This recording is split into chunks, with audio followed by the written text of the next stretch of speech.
আসসালামু আলাইকুম, সবাইকে স্বাগতম। প্রিয় শিক্ষার্থী বন্ধুরা, আজকে আমরা যখন আর্থিক বিবরণী প্রস্তুত করি তখন রেওয়া মিলে যদি বলা থাকে 10% বিনিয়োগ 60,000 টাকা রেওয়া মিলে দেওয়া আছে। আবার সমন্বয়ে বলা আছে বিনিয়োগের সুদ প্রাপ্য হয়েছে কিন্তু পাওয়া যায়নি এখনও, যাকে অনাদায়ী বলে 3,000 টাকা।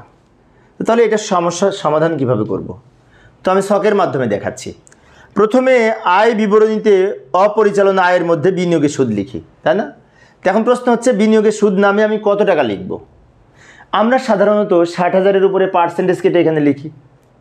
60,000 টাকার উপরে 10% হিসেব করলে 6,000 টাকা হয়, সেটা লিখি। কিন্তু বিনিয়োগের সুদ কত টাকা প্রাপ্য হয়েছে সরাসরি সমন্বয়ে বলা আছে 3,000 টাকা।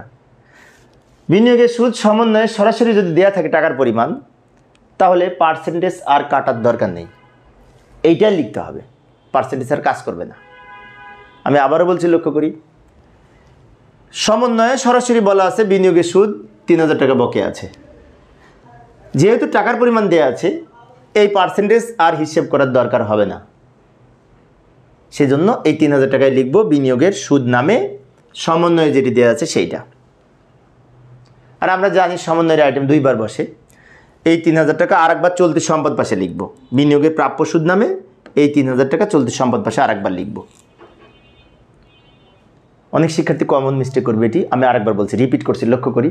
বিনিয়োগের প্রাপ্য সুদের পরিমাণ 3,000 টাকা যদি অঙ্কের মধ্যে সমন্বয়ে সরাসরি টাকা দেওয়া থাকে, তাহলে পার্সেন্টেজ আর কোনো কাজ হবে না, পার্সেন্টেজ কাটার দরকার নাই। তাহলে কি করব?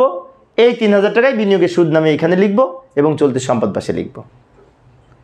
আবার এই যে বিনিয়োগ 60,000 টাকা আছে, এই 60,000 টাকা কিন্তু বিনিয়োগের মধ্যে বসবে সম্পদ পাশে। তা আমি এখানে চলতি সম্পদটা খালি দেখাইলাম, বিনিয়োগটা কিন্তু এই আর্থিক অবস্থার বিবরণীর বিনিয়োগ নামে যে সম্পদ থাকবে সেই অংশে বসবে। আর বিনিয়োগের সুদটা দুই জায়গায় বসবে, একবার লিখব অপরিচালনা আয়ের মধ্যে, আরেকবার লিখব চলতি সম্পদের মধ্যে।